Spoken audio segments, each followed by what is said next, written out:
윤석열 정부의 친일 논란 매년 반복돼 왔습니다.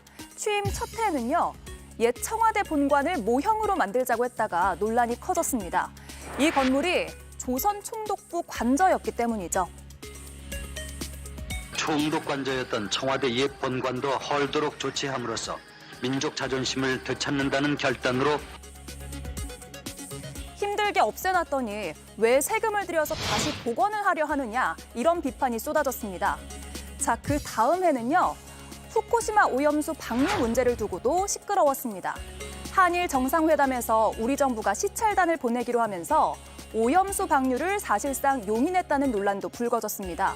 오염수를 먹네 마네 했던 때가 바로 이때였습니다. 홍리는 그 안전이 검증되면 마시겠어요? 안 마시겠죠? 기준에 맞다면 저는 마실 수 있습니다. 라인 사태, 강제동원 문제, 이번 사도광산 문제까지 비슷한 구조의 논란이 이어지면서 이 정부는 도대체 어느 나라 정부냐, 이런 비아냥까지 나오고 있습니다. 네, 국민의힘에서도 비판적인 목소리가 일부 나왔는데요. 유승민 전 국민의힘 의원입니다. 페이스북 글을 보니까 강제징용 제3자 배상, 후쿠시마 오염수 방출, 사도광산 등 우리는 일본이 원하는 대로 다 내줬는데 일본이 우리에게 해준 것은 무엇이냐? 대한민국의 국익은 어디에 있느냐? 날카롭게 비판을 했습니다. 오신환 의원도 일정 부분 동의하세요? 네, 그렇습니다. 어쨌든 한일 관계에 있어서는 우리 대한민국 국민들에 대한 국민 정서가 굉장히 큰 다른 국가와는 좀 다른 측면이 있잖아요. 네. 그렇기 때문에 그건 역사적인 문제가 있는 것이니까 그런 것들을 뛰어넘을 때는 국민적 동의가 반드시 필요하다고 생각하고요. 다만 이걸 너무 과하게 우리가 또 한일 관계가 과거에만 집착해 있을 수는 없는 측면이 있잖아요. 그래서 미래로 나가기 위한 국민적 동의를 좀 구하는 그런 절차들이 필요하다고 보고요. 네. 앞서 말씀드린 대로 역사적 진실에 대한 왜곡이나 부정은 절대 용납될 수는 없다, 이렇게 생각을 합니다. 예. 네.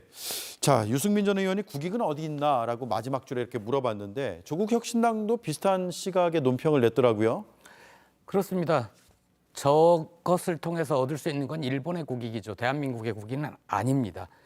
아까 앵커께서 과거 사례를 쭉 말씀을 해주셨는데 저는 중요한 사실이 하나 빠졌다고 봅니다. 예. 지금 현재 대통령의 비서실장을 맡고 계시고 당시에는 국민의힘의 주요 당직자였던 정진석 당시 의원이 뭐라고 얘기를 했냐면 조선은 일본의 침략에 의해서 망한 것이 아니다. 안에서 썩어 문드러져서 망했다라고 얘기를 했습니다. 예. 그것은 자칫 잘못하면 일제 강제병합을 부인하는 논리가 될 수 있죠. 식민사관입니다, 대표적으로. 그리고 이런 일이 반복될 때마다 저는 윤석열 대통령은 과연 과거사에 대해서 일본과의 관계에 대해서 어떻게 생각하고 있는가 정말 의문이 듭니다. 네. 바른 역사관을 가지고 있다면 계속된 윤석열 정부 들어서 계속된 이런 일본에 대해서 굴욕적인 합의들이 계속되지는 않았을 거라고 생각합니다. 네. 자, 조금 전에 그래픽 한 번만 더 띄워주세요. 현 정부 들어서 논란이 됐던 것. 조선총독부 관저를 이걸 복원해서 모형으로 만든다라는 문체부의 발표가 있었다가 철회가 됐죠. 나머지 후쿠시마 오염수 논란은 워낙 잘 아시기 때문에 설명을 안 드리고요. 네이버 라인 사태도 최근까지도 굉장히 뜨거운 논란이고 이번에 하나 더 얹혀지게 됐습니다. 서영주 의원님. 네. 정부에서는 결국은 미래지향적으로 가기 위해서 과거의 문제들을 좀 일본에서도 동의할 수 있는 수준으로 양보까지는 아니더라도 협의를 하면서 간다라는 게 전체적인 현 정부의 스탠스인 것 같아요. 미래와 과거를 바꿀 수가 있을까요? 그러니까 과거에 얽매여서 미래를 방해하지 않아야 된다라는 말은 그럴싸해 보이고 일견 맞는 말일 수도 있습니다. 하지만 단 하나 예외라는 것은 있지요. 예. 그러니까 대한민국과 일본의 관계가 이게 그냥 미국과 한국과의 관계나 미국과 일본과의 관계 그런 게 아니지 않습니까? 이건 36년 일제치하가 존재했고 얼마나 많은 사람들이 일제치하 속에서 억울한 죽음과 강제노역, 위안부 이런 사건들이 국민의 한으로 남아있지 않습니까? 네. 그런데 일본과의 관계 개선을 그런 역사적인 한까지 제물로 바쳐서 좋아진다고 하면 그 누가 인정할 수 있을까요? 네. 최소한 오신환 의원께서도 얘기했듯이 이건 국민적 동의가 필요한 문제예요. 그러니까 아까도 윤석열 정부가 국민적인 선택을 받아서 국정의 책임을 맡았으나 국정의 한도라는 게 있습니다. 역사는 본인들 게 아니라니까요. 네. 그러니까 역사를 팔아서 일본과의 관계를 굳이 좋게 할 필요가 없습니다. 다른 방법을 찾을 게 많아요. 경제적인 협력, 군사적인 협력, 안보적인 협력을 현재를 통해서 가면 되는 것이고 최소한 과거에 대한 역사적인 사과를 받고 나서 그리고 다른 걸로 관계를 개선하는 그런 방식이 취할 수 없나요? 너무나 쉽잖아요. 예. 그러니까 그 일본이 절대로 인정하지 않는 본인들이 대한민국에 대한 역사적 과오를 털어준다? 누구 마음대로 털어주죠? 저는 그런 부분에 있어서는 그 인식 구조가 잘못됐다라고 말씀드릴 수밖에 없습니다. 네. 자, 김성열 위원님. 예. 지금 이 네 개인데 아까 뭐 우리 김보엽 위원님은 여기에 더 추가할 게 많다라는 취지로 말씀하셨는데 지금 해결된 게 하나도 없죠. 예, 뭐 해결됐다고 보는 건 없죠. 전혀 없고요.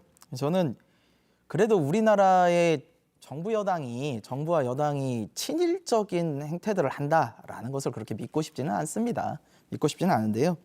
하지만 유독 일본만 만나면은 관대해지는 건 사실인 것 같아요. 예. 예, 보면은 지금 후쿠시마 오염수 관련해 가지고 요번에 지금 방송통신위원장 후보 올라오신 우리 이진숙 후보 계시지 않습니까? 청문회장에서 이렇게 얘기를 해요. 처리수라는 표현을 계속 씁니다. 그게 정부에서 권고한 내용이죠? 네. 근데 우리나라 정부에서도 사실 해양수산부는 오염수라고 바꿨어요. 예. 하도 문제가 되니까. 근데 그거 관련해서도 본인은 처리수라고 생각한다 하다가 결국 최민희 위원장이 계속해서 지적을 하니까 그제서야 오염수라는 표현으로 바꿉니다. 이렇게 보수를 표방하는 분들이 이런 모습을 보이는 것 자체가 저는 굉장히 안 좋다고 봐요. 이게 또 한미일 동맹이란 표현도 나와가지고 또 문제가 됐었죠. 이런 부분들에 대해서 우리나라 보수는 좀 특이한 것 같습니다. 다른 나라 보수들은요. 국수주의, 자국 우선주의가 굉장히 강해요. 그럼 우리나라에 침략했고 우리나라를 강제로 점령했던 일본에 대해서 누구보다도 강력하게 반발을 해야 되는 게 저는 보수의 모습이라고 봅니다. 네. 근데 우리나라의 보수들은 그런 모습들이 좀 보이지 않아요. 네. 좀 그러다 보니까 우리나라의 이제 보수 쪽을 표방하는 정치인들이 어쨌든 나라에 대해서 정말 진심으로 걱정을 하고 국민들의 마음을 얻기 위해서는 이런 친일적 태세 반드시 고쳐야 한다고 생각합니다. 네. 오신환 의원님, 보수는 그렇지 않아야 되는데 라는 비판이 나왔습니다. 보수라는 생각을 갖고 있는 분들이 전부 다 지금 그 부분에 대해 동의하지는 않고요. 예. 당연히 한일 역사 문제에 대한 인식들을 하고 있습니다. 다만 이제 앞서 말씀드린 대로 미래로 나아가기 위한 여러 가지 전제 조건들을 가지고 이야기를 또 외교 문제가 아까 말씀드린 대로 양국 간의 관계이기 때문에 지난 문재인 정부에서 2015년도에 얻어냈던 그 부분들을 사실 한 9년 동안 지켜지지 않았잖아요. 그때 문재인 정부를 거쳐왔습니다. 그 문재인 정부에서는 과연 그럼 무엇을 했습니까? 그러니까 이게 양국 간에 우리가 주장할 수는 있지만 그것을 얻어내기는 굉장히 어려운 측면이 있어요. 현실적인 문제가. 그래서 앞서 말씀드린 대로 다만 우리가 지켜야 될 선이라는 것이 분명히 있죠. 예, 그것을 우리 보수 정치권에서도 당연히 그것을 인식하고 있고요. 양국의 이익들을 국익들을 뛰어넘어서 이제는 좀 미래로 가기 위한 하나의 어떤 고민의 지점에서 저런 문제들이 발생하지 않았나 이렇게 생각을 하는데 예.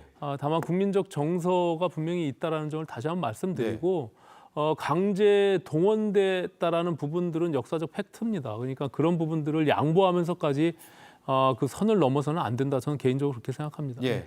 지금 민주당에선 진상조사 얘기 나오잖아요. 예. 앞으로 어떻게 해야 됩니까, 그러면? 저는 이거 국정조사 해야 된다고 봅니다. 국정조사요. 그리고 만약 여기에 이 중재안을 마련을 하는데 주일 한국 대사 움직임이 좀 포착됩니다. 사도광산에 있는 현을 방문을 한다거나 그리고 거기에 먼저 우리가 해법을 제안했다는 주장도 있고요. 일본 지방 언론의 주장이긴 합니다. 우리 정부가 먼저요? 그렇습니다. 외교부에서 우리 정부가 먼저 일본에 가려운 데를 긁어줬다라는 주장도 일본 쪽에서 제기가 되고 있고 이 대사가 나중에 기시다 총리 관저를 방문하는데 기시다 총리가 뭐라고 그러냐면 한일 관계 발전을 위해서 굉장히 기여를 했다. 이렇게 칭찬을 합니다. 그 대사 일본 정부로부터 칭찬받고 격려받고 치하받고 나중에 귀족 자규라도 받을 태세입니다. 저는 일본에 있는 한국 대사라면 대한민국의 국익을 위해서 일해야 된다고 봅니다. 따라서 이 모든 과정에 대해서 국회 차원에서 국정조사 필요하다고 봅니다. 네, 알겠습니다. 자, 마지막 질문이요. 김성열 의원과 제가 서영주 의원께 드릴게요. 앞으로 그러면 이 이슈에 대해서 우리가 시청자들이 네. 어떤 부분에 초점을 좀 맞춰서 무엇을 봐야 됩니까? 일단은 일본의 약속을 지키냐 안 지키냐는 별로 중요한 문제는 아닌 것 같아요. 그러니까 정부의 인식이 어떻게 변하느냐. 그러니까 저는 어떤 생각을 갖냐면 대한민국 윤석열 정부의 일본에 대한 어떤 그 사과를 정말 바라는지, 강제동원, 위안부 이런 문제들을 정말 허투루 생각한 거 아닌지에 대해서 저는 재정립할 필요가 있다고 봅니다. 예. 위안부 할머니들의 아픔이 일본과 한일 관계의 어떤 미래지향적인 재물로 받쳐질 일인가요? 안 그렇습니까? 강제징용 당해서 억울하게 죽은 분들의 그 아픈 역사가 한일 관계의 미끄럼으로 쓰이들 일인가요?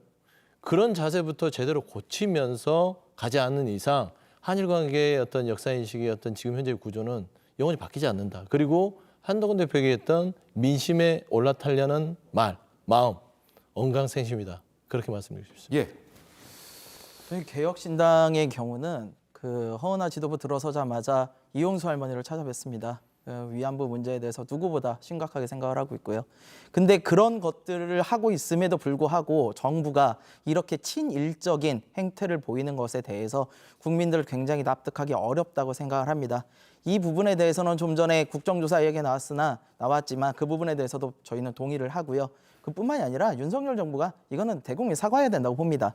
이런 일이 벌어진 거에 대해서 우리나라만 동의를 안 하면 안 올라가는 상황에서 왜 동의를 했는지, 무엇을 받았는지 그런 얘기를 국민 앞에 소상히 얘기를 해야 설득이 될 것이라고 봅니다. 네, 알겠습니다. 여기서 마칠게요. 네 분 말씀 고맙습니다.